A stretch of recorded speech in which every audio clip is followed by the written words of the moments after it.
Bien, en este nuevo video trataremos de analizar las posturas de los filósofos en el siglo XVI sobre el dominio español en los territorios americanos.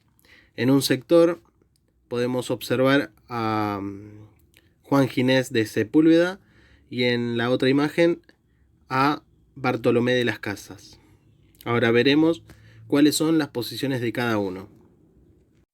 Aquí en esta imagen podemos observarlos a ambos, ¿sí? El primero es Bartolomé de las Casas y el segundo es Sepúlveda.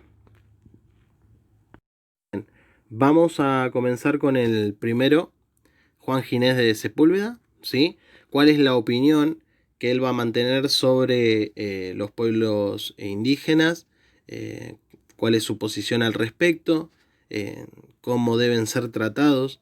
¿Sí? Todos los puntos que están marcados son el pensamiento de este filósofo.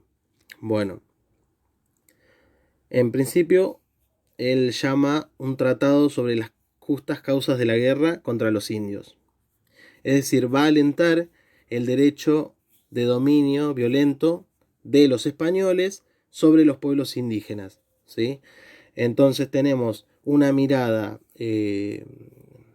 de los españoles como superiores, considerando a los indígenas inferiores hacia estos primeros. Para Sepúlveda, los nativos eran bárbaros, seres inferiores a los españoles, gentes fieras y crueles. Según Sepúlveda, los nativos merecían ser sometidos al imperio español, recibir órdenes de los españoles, es decir, cómo comportarse, ¿sí? Seguir una estructura, destruir la cultura anterior y ahora respetar la impuesta por los españoles. También recibir con gusto la verdadera religión, que sería el catolicismo, ¿sí? Siguiendo la postura de este autor, ¿cuáles serían las consecuencias para los nativos en caso de no aceptar esas órdenes establecidas por la conquista? Bueno, en primer lugar, podrían ser obligados por las armas. Sepúlveda lo consideraba una guerra justa.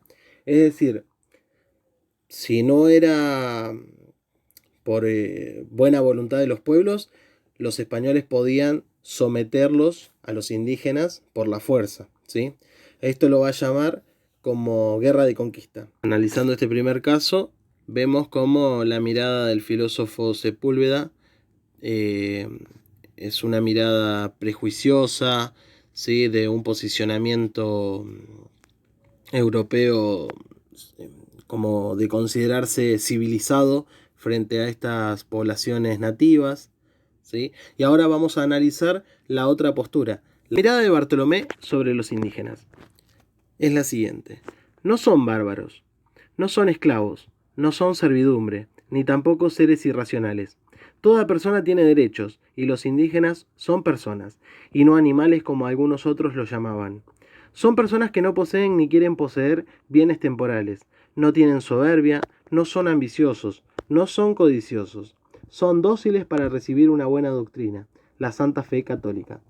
Bueno, esta es la mirada de este otro filósofo, ¿sí? Teólogo, cronista, fraile dominico, que va a tener un pensamiento totalmente diferente con respecto a Sepúlveda, como hemos visto en el análisis anterior del otro autor. Vemos dos posicionamientos muy diferentes. Bueno, ahora veremos cuál era la posición de Bartolomé sobre la llegada de los españoles al territorio de los nativos, ¿sí? Al territorio de lo que hoy conocemos como América. Bien, la llegada de los españoles al territorio dejó las siguientes consecuencias: muerte de miles de indígenas, angustia en los pueblos, miedos, destrucciones, es decir, no solo destrucción de la estructura de palacios, sino también de la cultura de estos pueblos, ¿sí? Los despoblamientos. Bueno, va a realizar una crítica, ¿sí? Entonces, hacia el reino español. ¿Pero por qué? Él va a justificar que las acciones que se llevaron a cabo en las tierras indígenas puso a los reyes españoles en posición de tiranos.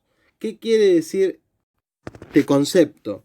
Bien, en principio es una forma de gobierno ¿sí? Donde ese gobernante tiene un poder total sobre toda la población, ¿sí? Y no está limitado por las leyes. O sea, esa es la crítica que Bartolomé realiza sobre los reyes por los actos cometidos en América. Bueno, ¿y cuáles son las obligaciones ahora de los reyes con respecto a los pueblos americanos? Bueno, en principio, la extensión del Evangelio, ¿sí? Evangelizar a las personas, brindar esta cultura, esta fe, pero de buena voluntad. Y también gobernar rectamente a las naciones indígenas.